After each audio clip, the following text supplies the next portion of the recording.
Instruction is designed to accommodate a wide range of learners within the classroom. Teachers have knowledge and skills needed to effectively implement characteristics of effective instruction. The staff accepts responsibility for the students' learning of the essential curriculum, i.e. the Iowa Core curriculum, and instructional time is allocated to support student learning. So a couple of the strengths that we found. Multiple interview groups reported the district is updating and adding technology, including the following: computer labs, OMOs, iPads, LCD projectors, flip cameras, and smartboards. And another strength, middle school students and high school students reported multiple opportunities to use classroom learning in real-life applications. For example, money and financial management topics are integrated into middle school math, and trivia days focused on current events. Some high school students participated in HERO, an opportunity for students to work in career interest fields. And the recommendations are going to be shared by Matt Kretzinger. Two of the recommendations for improvement that we have are, the first one is multiple interview groups reported a need for ongoing training in the area of technology, especially in the use of digital media, referring to like flip cameras like what Wendy has, Elmos and Web 2.0 tools.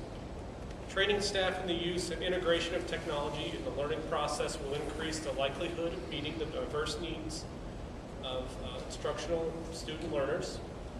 Additionally, staff view technology as computer access. The district is encouraged to explore ways to increase understanding of technology integration for classroom instruction.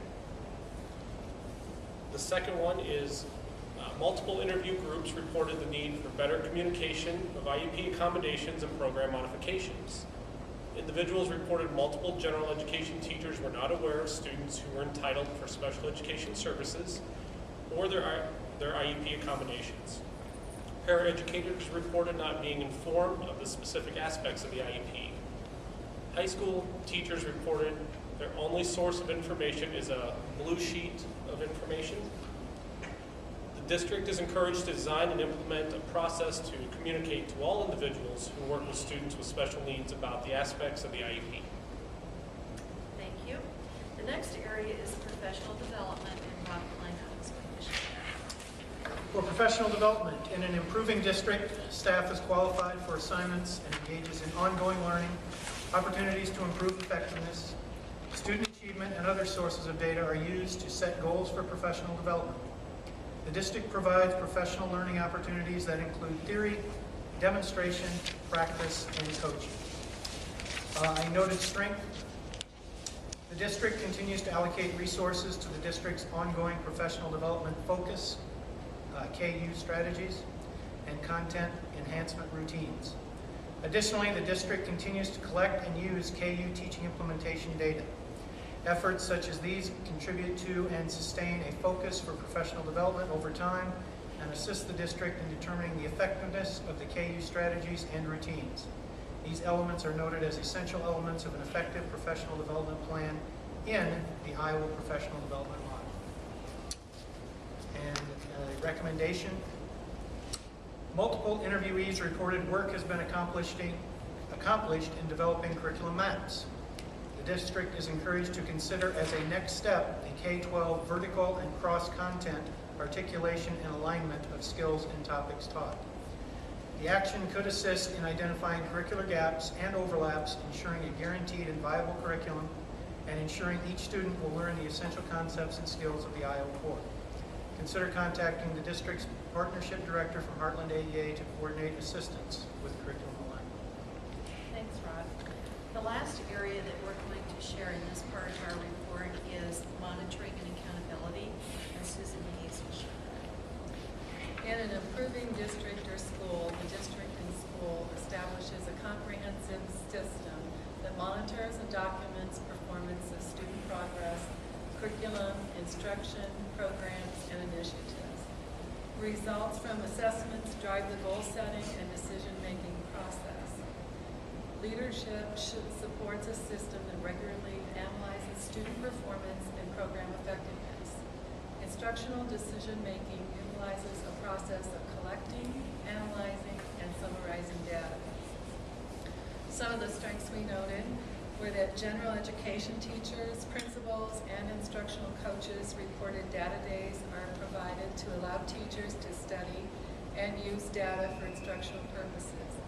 Data days are implemented at some levels periodically during the school year, focused on student work results, as well as at the end of each school year for all attendance centers.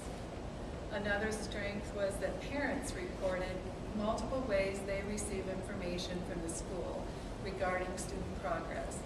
Examples included Infinite Campus, email, phone calls, and informal contacts.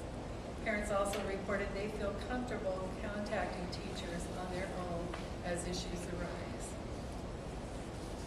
A recommendation that we had was that as you're considering the analyzing of the Iowa tests and as well as other district-wide summative assessments, you might think on a broader level to consider finding the answers to these questions.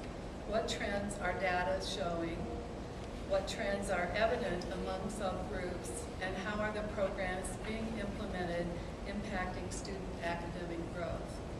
Clarity about the answers to these questions will assist teachers in individualizing instruction and increasing students' academic growth, as well as determining program effectiveness.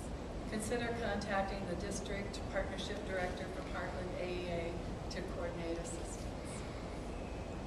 Thank you. And at this point, we're going to turn things over to equity folks that have been here with us this week. Okay. Well, I'm sorry that we were coming in late. We ran into a technology printing issue. I need to learn to use the 2003 to 97 to 203 sometimes to make printing compatible, but thanks for your patience. And Julie might have said this in her opening remarks, but I want to just tell you that our equity team felt very welcome. I want to thank you for your hospitality. You provided us with treats, a room to meet, which is really nice for the equity team to have a place to split off. I've left a note for Tanya to thank her for her flexibility this week in allowing us to use her space. So we really appreciate all of your hospitality.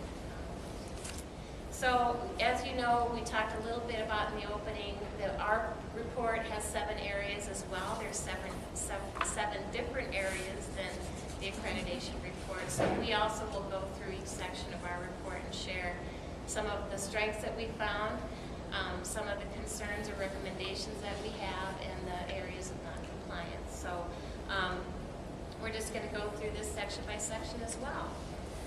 The first section is equity policy, process, and procedures. And we'll give you the little introductory paragraph to each section for ours as well.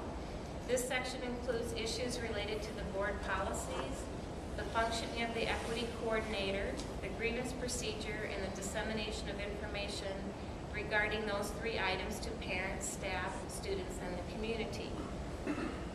So the strength that we noted is that the Human Resources Director, Jim Sogard, has been appointed to serve as the district's equity coordinator. He has responsibility for coordinating the district's efforts to comply with the Title IX of the Education Amendments of 1972, which is gender equity, Title VI of the Civil Rights Act of 1964, which is race and national origin equity, Section 504 of the Vocational Amendments of 1973 and the Americans with Disabilities Act, which is ADA, and Equal Employment Opportunity Affirmative Action requirements. We found the name of the coordinator and the contact information is stated consistently in the publications reviewed by the visiting team, and I want to thank Jim for all your work. I know that you put a lot of effort and work into getting us a really thorough binder of all the information that we needed, and it's very evident that that information is consistent and was reported across all the information that we saw. One of our recommendations is that review of the evidence submitted by the district shows that though the non-discrimination statement appears in most documents, it is incomplete in some documents, and we didn't find it in some others. and sometimes is inconsistent